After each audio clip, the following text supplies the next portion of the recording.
Primera Timoteo 5:22. Amén. Bueno, mis adolescentes, ustedes saben que los amo, los quiero mucho, los jóvenes, pero hoy la predicación está dedicada a ustedes, ¿sí? Y resulta que la predicación titula Padres cómplices, ¿sí? Ojo, habla de padres, pero está dedicada a los adolescentes, esta predicación. Padres cómplices. ¿Podrá llegar a ser un padre cómplice? Yo creo que sí. Como le dije ahorita, yo espero que tanto los adolescentes y jóvenes como usted como papá, abuelo, tío, me ame más al finalizar esta predicación. Pero por si acaso a alguno no le gusta la predicación, pues con todo mi cariño y respeto le tengo una noticia. Yo no predico para que a usted le guste. Yo predico para que a Dios le guste. ¿Sí? Si usted sale disgustado conmigo, pero a Dios le gustó lo que yo prediqué, cumplí. Lo siento mucho si no te gustó. ¿Sí? Pero fue lo que mandó a decir el Señor. Y mi responsabilidad es que cuando yo me baje de aquí y diga el último amén en la oración final, yo pueda quedar tranquilo que le dije a usted lo que Dios me dijo que le dijera. Esa es mi responsabilidad. Amén. Entonces, gracias por entenderme eso. Esa es la labor profética que tenemos los pastores de compartir la palabra del Señor. Amén. Voy a empezar con una pregunta. ¿Cuántos aquí somos padres? Le ruego que levante la mano los que somos padres. Levántela. Hay un poco que no. Ahorita se va a dar cuenta que todos somos padres. Bájela, por favor. Bájela. Escuche esto. Cuando a uno le preguntan que si es padre o no, uno casi siempre se hace la pregunta si ha engendrado hijos, ¿cierto? Si biológicamente es padre. Entonces por eso algunos no levantan la mano porque dicen, no, yo no he engendrado hijos. Pero acuérdese que en estos días en una predicación le daba claridad de lo que significaba ser padre en la Biblia, ¿sí? ¿Se acuerda cuando estuvimos hablando en estos días del joven levita? Del que se vendió al mejor postor. Y decíamos de que a él le ofrecieron ser padre de una casa y era más joven. ¿Pero a qué se refería? No a que los engendrara biológicamente, sino a que fuera ¿qué? El consejero, el director, el mentor, el tutor de esa familia. Entonces quiero que empiece por ahí. Padre no es solo engendrar hijos. Padre es volverse el mentor de una persona, el tutor, el que dirige, el que guía a otra persona. De acuerdo a esa definición, entonces, ¿cuántos aquí somos padres? Levantemos la mano. Voy a poner un ejemplo y hoy voy a hablar muchas veces por nombre. Giselle, ¿tú por qué no la levantas? Si tú a veces cuidas a tu sobrinita. Ah, bueno. ¿Y qué te dicen cuando cuidas a tu sobrinita? Que la cuides. Bueno, así le dé pereza, pero la ponen a que cuide, a que la vigile. Si le pasa algo a la sobrinita cuando está bajo el cuidado de ella, la regañan. O sea que ahí está ejerciendo una forma de ¿qué? De ser padre, ¿sí? Porque está siendo tutora, mentora de una persona más pequeñita. Vuelvo y pregunto, entonces, de acuerdo a eso, ¿cuántos somos padres?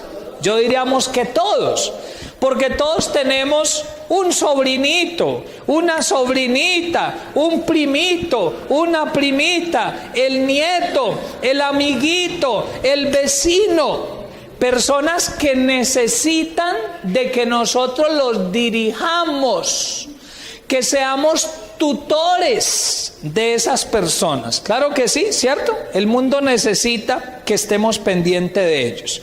Ahora, mire, le voy a poner el siguiente ejemplo. Resulta que hace unos días, usted sabe que hubo campamento de niños y campamento de adolescentes, ¿cierto? Y voy a poner este ejemplo, es un ejemplo nada más, Dios nos guarde de eso. Resulta que yo me llevé a sus niños para un campamento y cuando vuelvo con ellos, entonces les doy la siguiente noticia. Les digo, mira, ellos recibieron mucha bendición espiritual, recibieron clases bíblicas, oraron al Señor y cantaron, pero ahí le entrego su niño, mire, mordido por el perro de la finca. Se cayó de un árbol de 4 metros y trae un morado en la cabeza, ¿cierto? Se salió de la finca y un trabajador de otra finca por allá lo vio a las 2 cuadras y lo volvió a traer. Y casi se ahoga en la piscina. ¿Usted me felicita por eso? Usted dice, pastor, aleluya, gracias por lo que le enseñó a mi hijito en ese campamento. ¿Usted me dice así? Usted se le olvida lo espiritual y usted dice, pastor, usted es un irresponsable, usted es un descarado, porque resulta que yo puse en sus manos a mi hijo o a mi hija. El que se salió de la finca, usted debía haber previsto que eran niños y que no los podía dejar salir de la finca y mucho menos andar 2 cuadras y que un desconocido fuera el que lo trajera a la finca. Que casi se ahoga. Yo no lo tiré. Supongamos que yo sea un descarado y le diga, ay hermano, qué pena, yo no lo tiré, él se tiró solo. ¿Usted qué me va a decir? Pastor, usted tenía que haber pensado en los peligros que hay allá, donde me entregue a mi hijito muerto, ¿yo qué voy a hacer? ¿Cierto? Lo que le quiero decir con ese ejemplo es que cuando pone sus hijos en mis manos, yo me vuelvo un padre, estoy ejerciendo una paternidad sobre ellos y esa paternidad me hace responsable por ellos de los peligros, de los riesgos. Eso me hace responsable de instruirles, de estar pendiente de ellos. Y si a ellos les llega a pasar algo, así yo no lo haya subido al árbol y lo haya empujado, usted me va a decir, pastor, a usted le faltó decirle que no se podía subir. A usted le faltó regañarlo. A usted le faltó poner normas en el campamento. Y tiene toda la razón. Porque yo estoy actuando como un ¿qué? Como un padre, pero un padre irresponsable en ese momento. Quiero que busque el versículo 22 de 1 Timoteo 5. Y vamos a ir entendiendo esto que le quiero compartir en esta mañana. 1 Timoteo 5:22. ¿Lo tiene? Es muy cortico el versículo. Dice así: no impongas con ligereza las manos.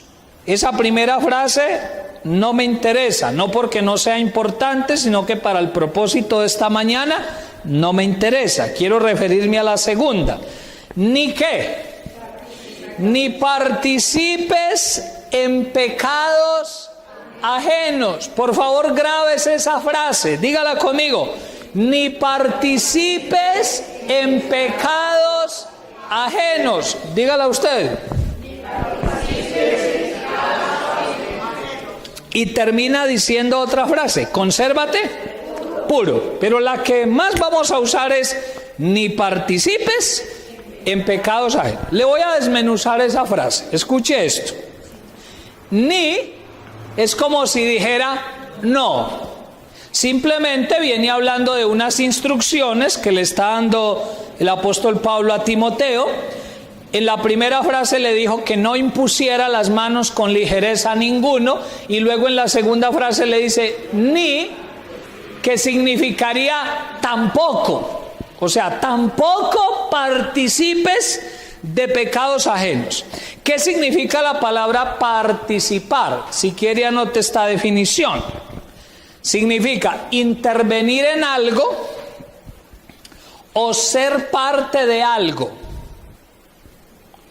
Intervenir en algo o ser parte ¿de qué? De algo. Intervenir en algo o ser parte de algo. Le voy a cambiar el ejemplo. Hablemos ya de los adolescentes. Resulta que yo un día le digo a uno de ustedes, le digo por ejemplo, a Margarita, Margarita, ¿me presta a Julianita o a Nicole para ir en la moto allí, que me ayude a traer algo ahí que yo no soy capaz de agarrarlo manejando la moto? ¿Me presta a la niña un momentico para que me ayude a traer eso? Posiblemente ya confía en el pastor y deja ir a la niña. Pero resulta que yo me la llevo sin casco, ¿cierto? No tengo sino un casco y digo, eso no importa, eso váyase sin casco. Y Dios no lo permita, es un ejemplo nada más. Un carro se traga un pare, nos atropella. Yo no tengo la culpa de que el Señor se haya tragado el pare. ¿Yo tengo la culpa? ¿De ese pedacito yo tengo la culpa? No, yo no tengo la culpa que me haya atropellado, pero sí tengo la culpa ¿de qué? De que el daño que le puede haber ocurrido a una de ellas en el accidente cuando se cayó y se pegó en la cabecita y se hubiera protegido si llevara el casco, pero por la irresponsabilidad mía, por mi frescura, entonces le pasó algo. De eso usted me va a echar la culpa, Margarita, ¿cierto que sí? Y tiene toda la razón. Me va a decir, pastor, usted no tiene la culpa de lo del carro, pero usted tiene la culpa de haberse llevado a la niña sin casco. ¿Me estoy haciendo entender? Ahí termino participando de una desgracia, de un accidente, por no haber actuado como buen padre, como buen protector. Me faltó decirle ahora que en la Biblia la palabra padre siempre se refiere a un protector, ¿sí? Quizás sea la palabra que más se ajusta a ser padre, fuera de ser consejero, el que dirige, mentor, es un protector. Y escuche esto, uno jamás podrá ser protector si no pone límites, porque la protección siempre tiene que ir de la mano con poner límites. Ejemplo sencillo: ay, llevemos a los niños al jardín infantil, tan bueno que en ese jardín tienen un espacio verde, tienen arena, tienen columpios. Usted eso le gusta, pero usted lo llevaría a un jardín infantil donde tienen zona verde, columpios, piscina de arena y no tiene malla, sino que todo es abierto. ¿Usted lo llevaría a ese jardín infantil? A usted le da miedo, porque es que lo que le da a uno seguridad y protección es que haya límites. O sea, hay una libertad, pero con límites. Y eso es responsabilidad de todos los que hacemos las veces de padres. Lo que el versículo me está diciendo es: no participe, no sea parte de ¿qué? De pecados ajenos. Sigamos desmenuzando el versículo. ¿Qué es la palabra pecado? ¿Qué significa pecado? Desobediencia a Dios. Muy bien. ¿Qué es pecado? Exacto, todo lo que vaya en contravía de la voluntad o de los mandamientos del Señor, todo aquello que sea una transgresión contra los mandamientos de Dios es pecado. Le pregunto, ¿es pecado matar? Claro, no lo tenemos que pensar mucho. ¿Es pecado secuestrar? ¿Es pecado robar? Claro. Ahora, ¿es pecado ser desordenado? ¿Y por qué bajaron los amenes? ¿Por qué en matar nadie lo pensó, sino que ahí mismo, sí, amén? Robar, sí, amén. ¿Es que ser desordenado no es pecado? ¿Qué quiere Dios? ¿Que seamos ordenados o desordenados? Si Él quiere que seamos ordenados y yo soy desordenado, estoy yendo en contra de la voluntad de Dios y eso se me convierte en un pecado. Acuérdense, en adolescentes, que dice la Biblia que el que sabe hacer lo bueno y no lo hace, le es contado como ¿qué? como pecado. Otro ejemplo, ¿es pecado comer mal? O sea, no me refiero, no me hice entender a comer mal porque de pronto no tiene plata ese día, sino a que teniendo la posibilidad de alimentarse bien, come chucherías, me está comprendiendo. ¿Es pecado? Sí. También es pecado, porque es que la voluntad de Dios dice que yo debo cuidar mi cuerpo porque es templo del Espíritu Santo. ¿Es pecado no descansar bien durante la noche? También es pecado.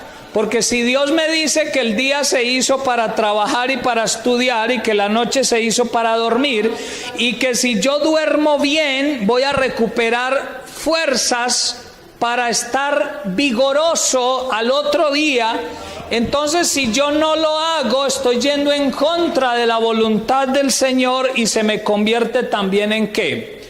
En pecado. Ojo con esto. Los seres humanos y aún los cristianos tenemos el problema de que categorizamos los pecados. O sea, los ponemos como en niveles. Matar, uy, sí, uy, eso es un pecadote. Sí, robar, pues no es tan grave como matar, pero sí es pecado. A veces así lo ponemos nosotros, Dios no lo pone así. Somos nosotros. Así, matar, robar, ser desordenado.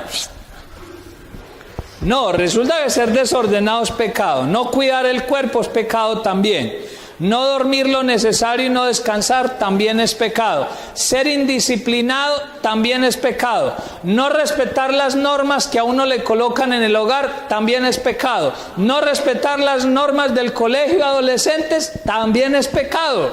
No respetar las normas de sus profesores que son autoridades de Dios puestas allá es pecado también. Y el versículo me dice, no participes ¿en qué? En pecados ajenos. ¿Y qué significa ajeno? Que le corresponde a otra persona. Pero ojo, me está diciendo, aunque el pecado sea de otro, usted no participe. ¿Y cómo participa? Siendo parte de eso, interviniendo, no diciéndole nada, mostrándole apoyo, quedándose callado. Allí también está siendo parte de eso. Mire, le voy a dar estas 3 frases muy relacionadas con el ejemplo que le ponía ahora de los niños en el campamento y de la jovencita que me llevé en la moto sin casco. Le voy a poner estas 3 frases. Si no doy instrucciones respecto a algún peligro, termino siendo parte del accidente. Qué bueno que las anote. Si no doy las instrucciones respecto a algún peligro, termino siendo parte ¿de qué? Del accidente. Ponía ese ejemplo del casco porque los adolescentes son testigos de eso. Varias veces me han dicho, pastor, ¿me lleva? No tengo casco. Ay, no importa, pastor, eso no nos pasa nada.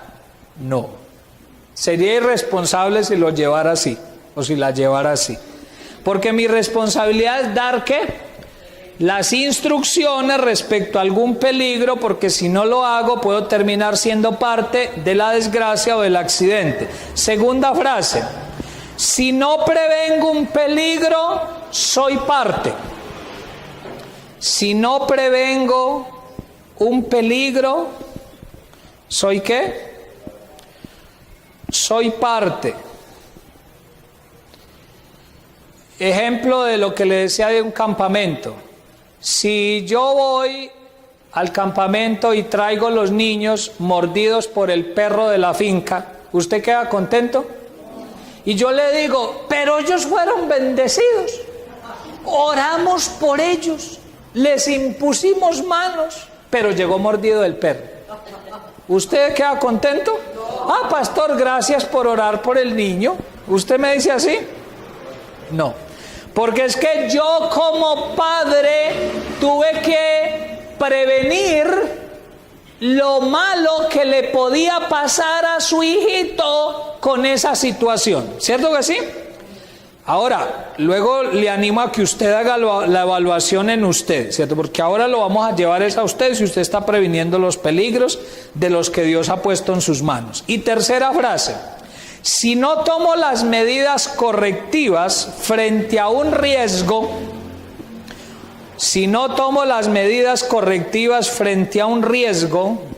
termino siendo parte de la situación. ¿Sí o no? Si no tomo las medidas correctivas frente a un riesgo, termino siendo parte. Otro ejemplo, vuelvo a lo del campamento. Resulta que yo traigo a los niños del campamento y cuando le entrego a los niños a los papás, ellos vienen... Mijito, ¿qué le pasó? Me dio gripa, papá, vine con tos. Y los papás empiezan a averiguar y resulta que fue que un día en el campamento se puso a llover y los niños se querían ir a mojar al potrero y yo los dejé, se les empapó el saco, se chuparon esa humedad en su cuerpecito, se les fue a los pulmones y vinieron tosiendo. Pero vuelvo y le digo, hermano, pero oramos por su niño y le dimos unas enseñanzas tan buenas. ¿Usted queda contento? Usted dice, pastor, usted debió tomar las medidas correctivas para prevenir el riesgo que podía enfrentar mi hijito con ese aguacero, con esa humedad. Usted tenía que haber hecho algo. Funcioné mal, ¿como qué? Como papá. No cumplí mi función de papá. Me estoy haciendo entender lo que significa ser papá. Amén. Entonces dice el versículo otra vez: no participe, no sea parte ¿de qué? De los pecados, así sean de otra persona. Si usted no dice nada, si usted no instruye, si usted no mide los peligros, si usted no toma medidas correctivas, usted termina siendo parte. Entonces entro a poner ejemplos muy sencillos y aquí es donde los adolescentes me van a amar más, ¿cierto? ¿Participa usted en el pecado de sus adolescentes cuando usted se da cuenta que ellos están chateando hasta las 12 de la medianoche o hasta la 1 de la mañana y usted no les dice nada? Ay, es que no, él tiene ahí el celular, él tiene ahí el televisor, está hablando con los amigos. Y está en la casa, exactamente, está bajo su jurisdicción donde usted es el líder, donde usted es el papá. ¿Está bien que usted deje que el adolescente siga haciendo eso? Si usted no hace nada, usted termina incumpliendo este versículo. Usted está siendo parte del pecado de sus adolescentes. Hago claridad sobre algo. Diferente es que usted sabe que a su adolescente o a su joven de casa le colocaron muchos trabajos, que lo ha visto matarse haciendo tareas, quemándose las pestañas, que ha dejado de jugar y de salir por hacer tareas y se queda trasnochando. Pues ¿cuál es su responsabilidad como papá?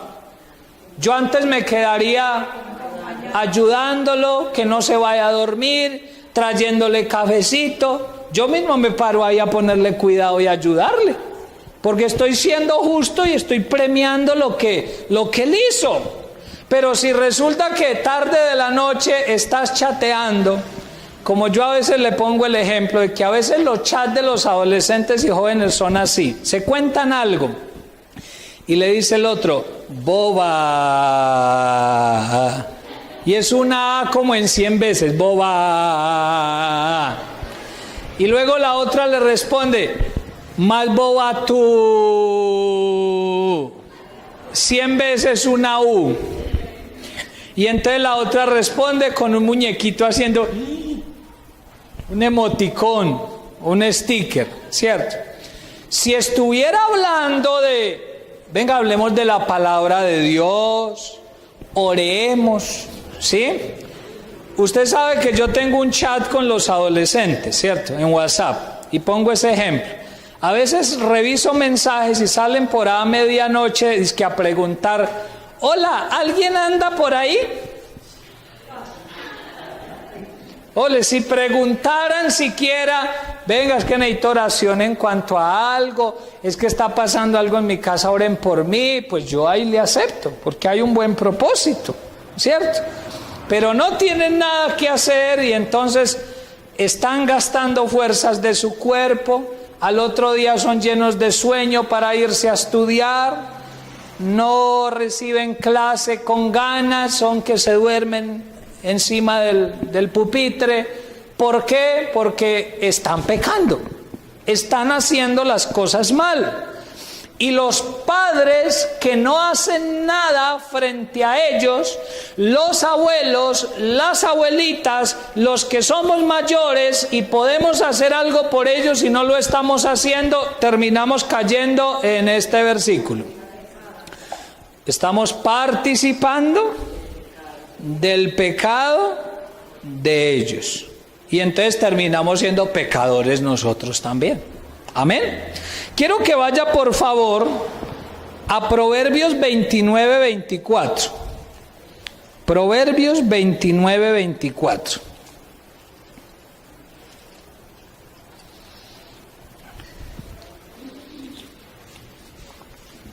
Proverbios 29-24.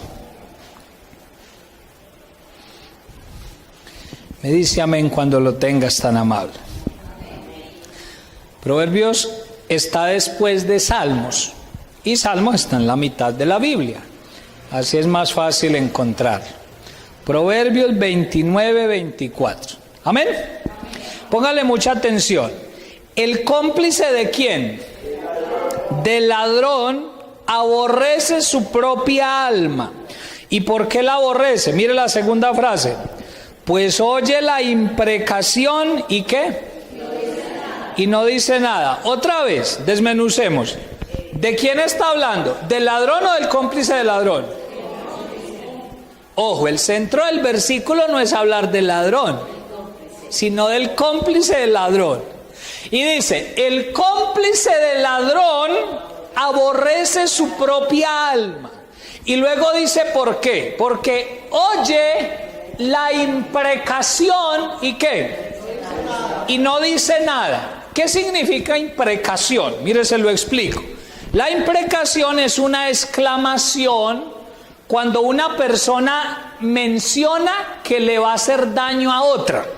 Eso es una imprecación. Si yo manifiesto la intención de hacerle daño a otro, eso es una imprecación.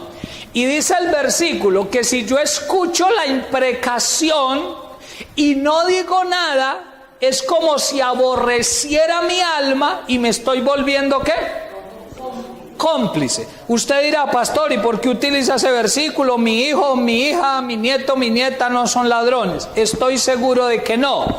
Pero estoy usando el versículo para decirle que si usted ve que sus hijos, nietos, sobrinos van por mal camino, están pecando, están haciendo las cosas mal delante del Señor, y usted puede ver por los ojos de Dios que si no interviene, si no hace algo, a ese adolescente o joven más adelante le va a pasar algo. Si usted no dice nada, usted se está volviendo un cómplice. Está participando del pecado de esas otras personas. Amén.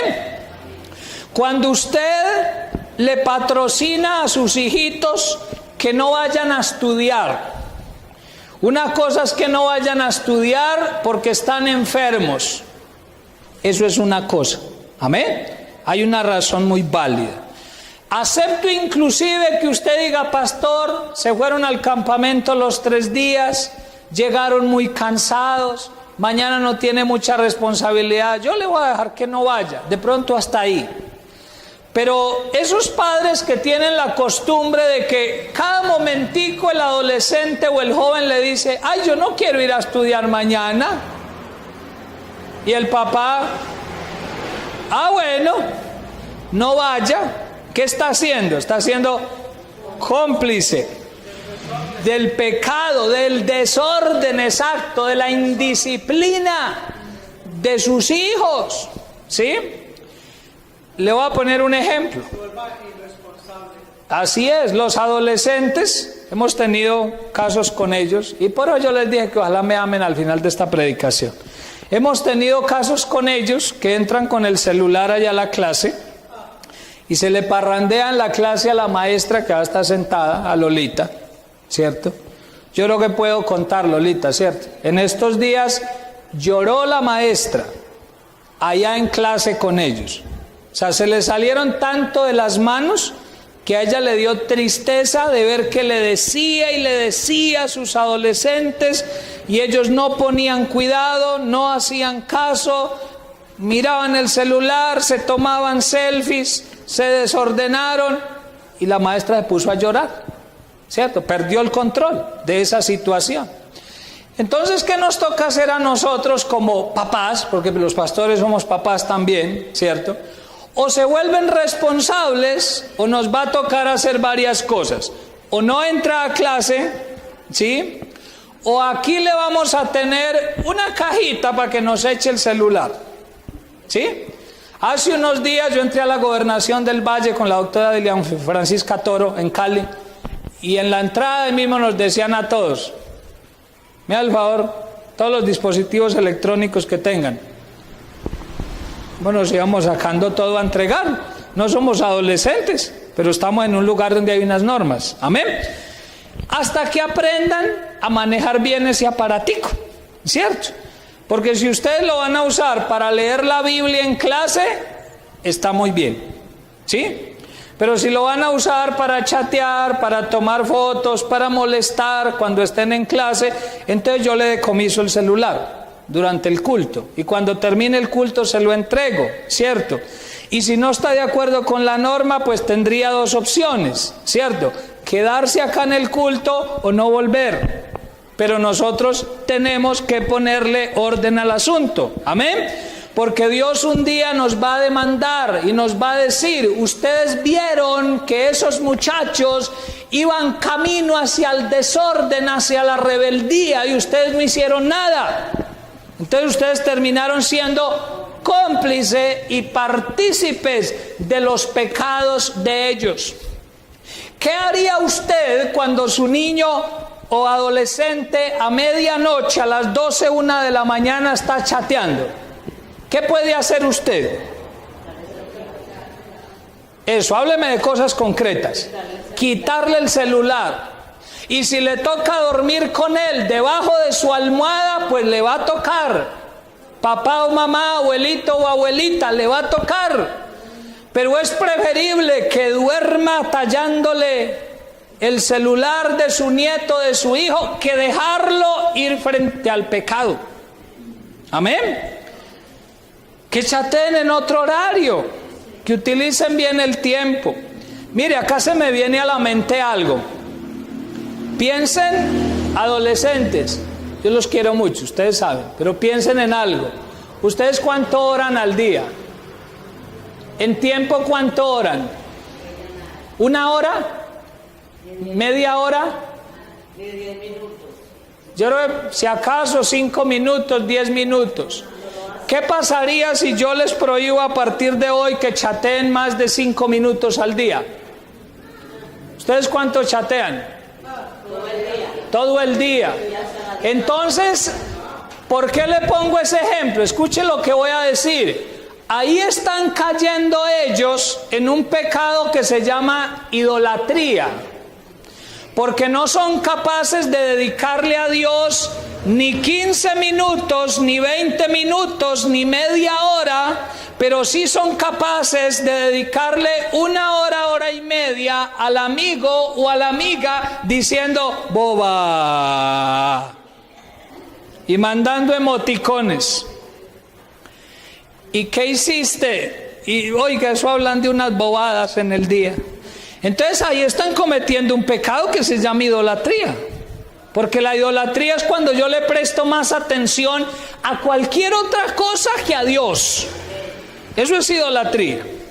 Y si usted no interviene en esa situación, usted está siendo cómplice del pecado de idolatría de su hijo o de su hija, de su nieto o de su nieta. A veces los papás le dicen a uno, y yo no sé si reírme, si qué hacer. Ay, pastor, ¿y qué hago si yo le digo y él no hace nada? Yo voy y lo regaño y él no hace nada. Pues si él no hace nada, usted sí puede hacer. Usted puede quitarle el celular. Usted puede apagarle el router, el módem del internet. Si a mí me toca como papá ir a quitarle el cable y quitar el módem y llevármelo debajo de mi cobija, yo me lo llevo. Pero yo tengo que hacer algo por mis hijos. Yo no los puedo dejar así, ay, es que no. Uno les dice y ellos no hacen nada. ¿Sabe qué está demostrando ese papá que dice eso? Que perdió el control y que los que controlan son los muchachos. Y resulta que en el hogar controla es obviamente Dios, pero Dios controla a través de usted, porque usted es la autoridad en el hogar. Usted no puede soltarse de esa responsabilidad. Dios un día le va a demandar lo que usted hizo con esos hijos o con esas hijas, con esos muchachos o con esas muchachas. Usted no puede permitir el pecado dentro de su casa. Yo le preguntaba ahorita a los papás y se lo pregunto acá. ¿Usted le revisa de vez en cuando el Facebook a sus hijos? Yo le enseño cómo y se lo revisamos. ¿Sí? ¿Ustedes le revisan el Facebook a sus hijos? Deberían hacerlo. Ah, bueno, qué bueno, Elvia. Me alegra eso. Claro, exacto. Mire, las redes sociales está siendo el lugar donde los abusadores sexuales están capturando esclavos del abuso sexual. La misma policía ha alertado y ha dicho, porque es que los adolescentes empiezan, ellos están en una competencia que de tener amigos en Facebook, ¿sí?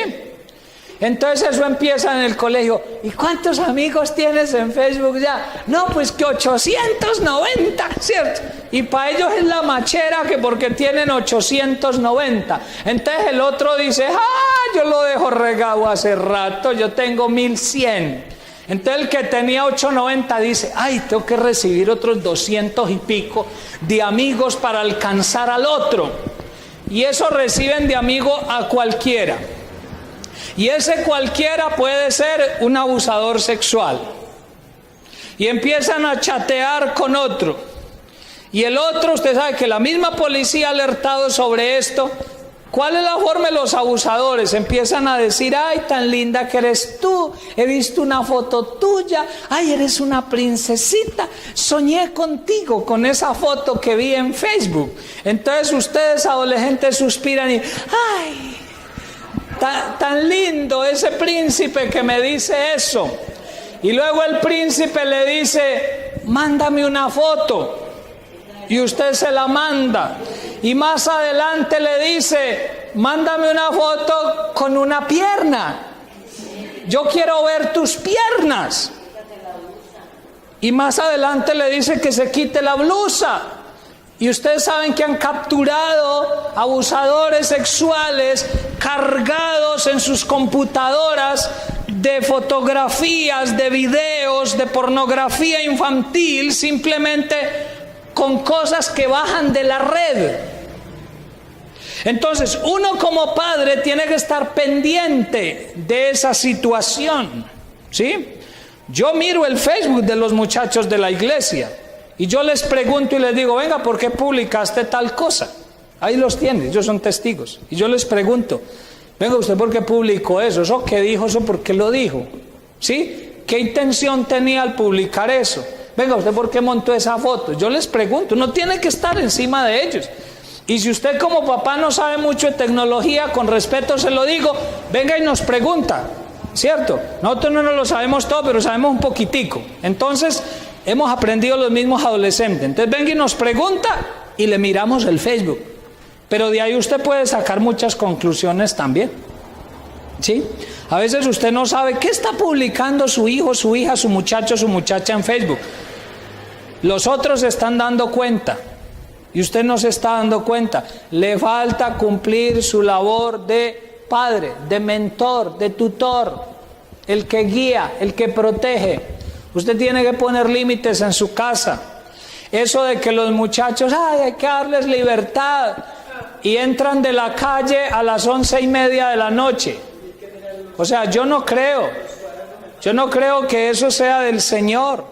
O sea, uno tiene que ponerle hora de entrada a los muchachos a la casa, ¿sí? Y eso que dicen de que, no le ponga normas porque se le traumatiza. ¿Usted me ve algún trauma a mí? Dígamelo con sinceridad. Yo soy el menos traumatizado, le tengo esa noticia. Y resulta que a mí me colocaron normas, todas las que usted quiera. Siendo hombre, me decían, tiene que entrar a tales horas, y vaya que no entré a esa hora. Tenía que cumplir unas normas. Y yo no ando traumatizado. Gracias a eso soy lo que soy.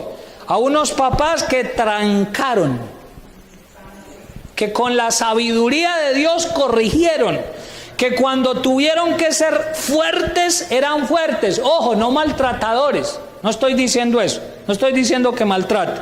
No es que ahora al salir de acá vaya y busque la tabla más grande y diga, se la voy a estrellar en los glúteos a estos muchachos. Yo no le estoy diciendo eso. Es más, yo siempre le he dado un consejo. A ellos ya casi no les vale el fuete. A ellos les duele más que les quite privilegios. Quíteles el celular, quíteles el internet, quíteles los paseos. Vea, ya me están diciendo que haga así.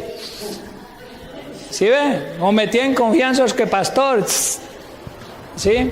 No, acuérdese la observación que hice al principio. Yo predico no para que le guste a usted, sino para que le guste a Dios. Amén. Y le cuento algo. En 20 años de ministerio que tengo, me ha tocado ir a muchos lugares. He estado enseñando, por ejemplo, a adictos en centros de rehabilitación. He tenido que entrar a cárceles a predicar la palabra. He tenido que hablarle la palabra a expresidiarios. Y uno encuentra esta frase y le dicen a uno, pastor, cuánto anhelo haber tenido un papá o una mamá que me trancara duro, que me exigiera. Porque si me hubiera exigido, yo no me habría desviado de la forma en que me desvié. ¿Sí? Entonces, adolescentes, valoren, denle gracias a Dios. Cuando ese papá y esa mamá y esa abuela y ese abuelo, perdóneme que va a ser tan grosero hoy, los joda de esa manera. Ustedes se ofuscan y, esa cucha sí que cansa. ¿Para dónde la mando? Señor, llévatela ya. Porque nuestras hijas, pastor, perdón, nuestras hijas que trabajan o que se van para otro país y nos dejan ocuparnos de los hijos, ¿sabe qué nos dicen? Eso es del tiempo antiguo. Ahorita claro.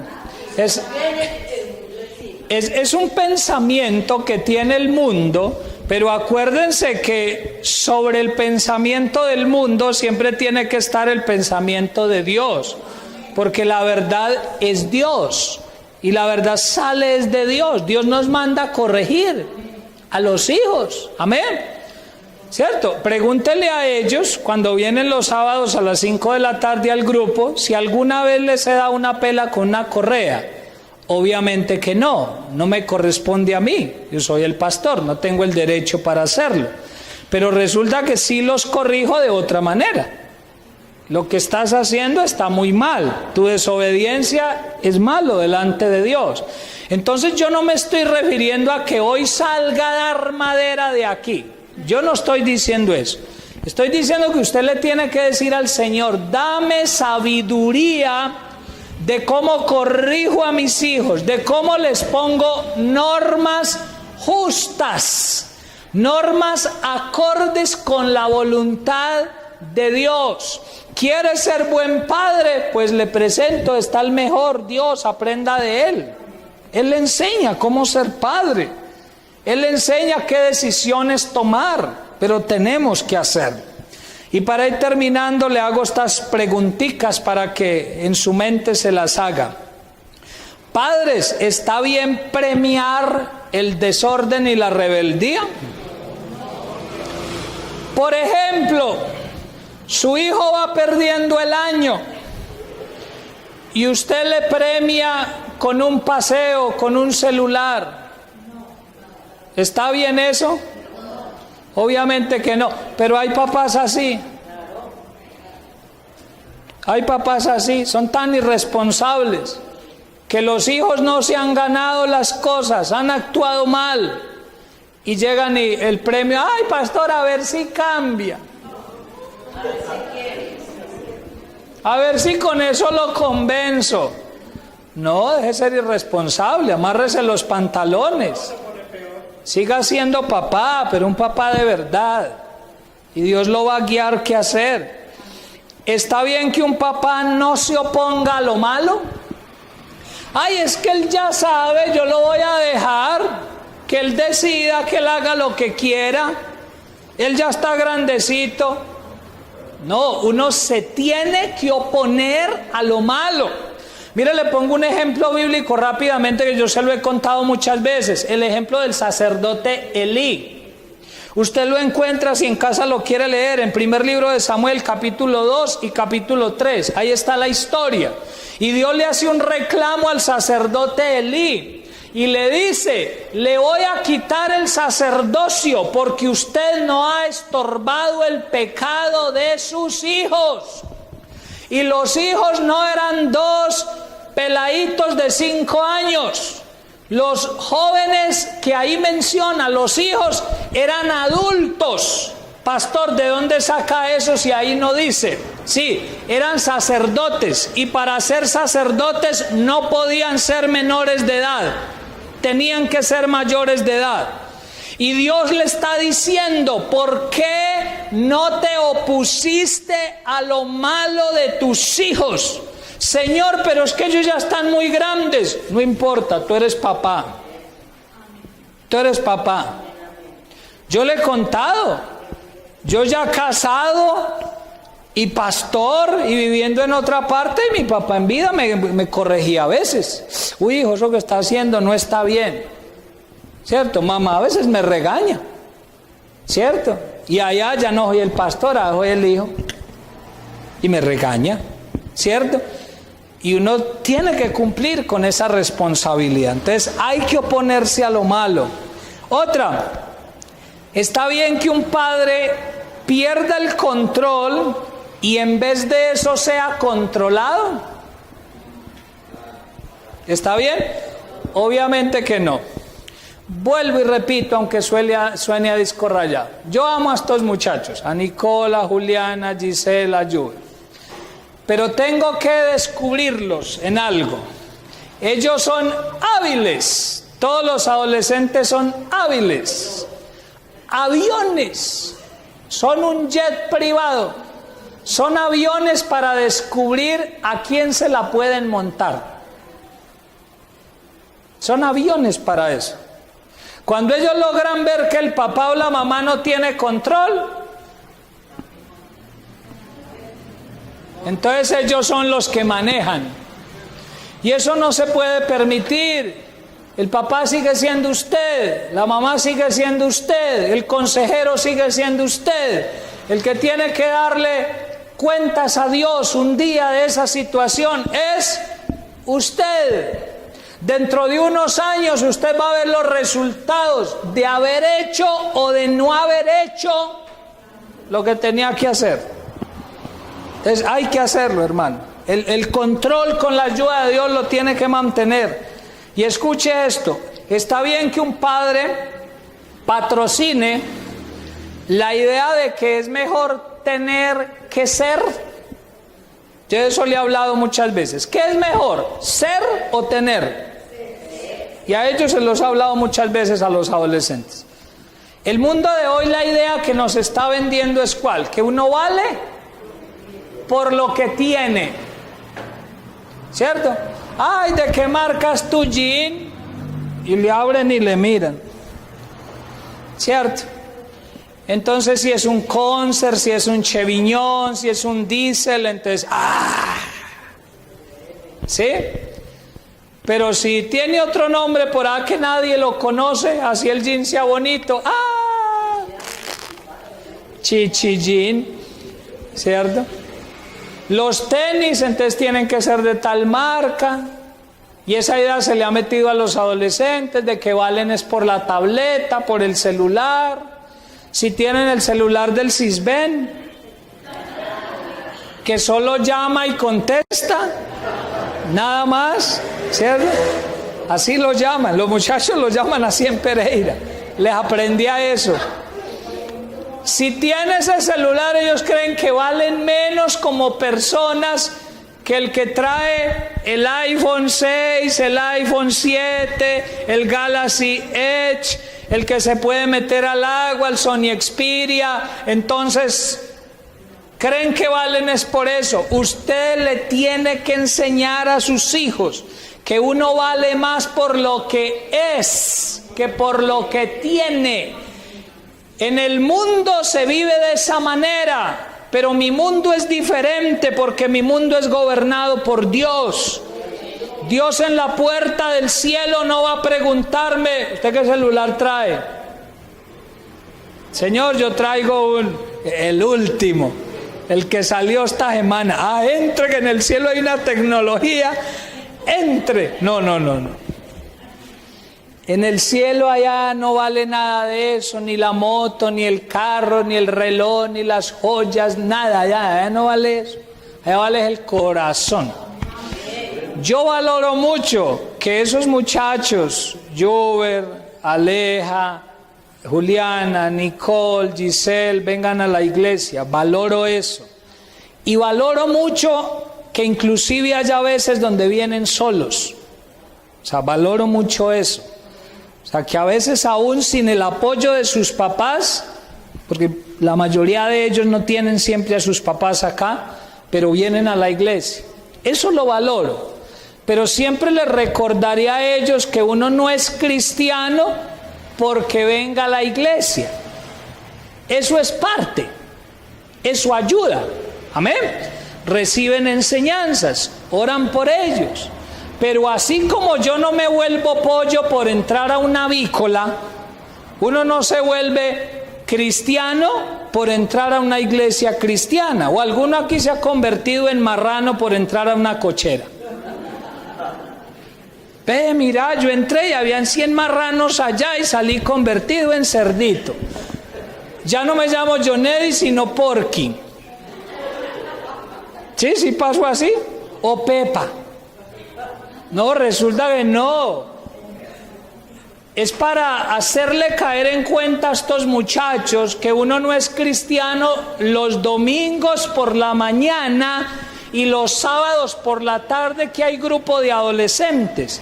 Si uno quiere ser cristiano, tiene que ser cristiano todos los días de su vida, de lunes a domingo, de 12 de la medianoche hasta las 11:59 p.m.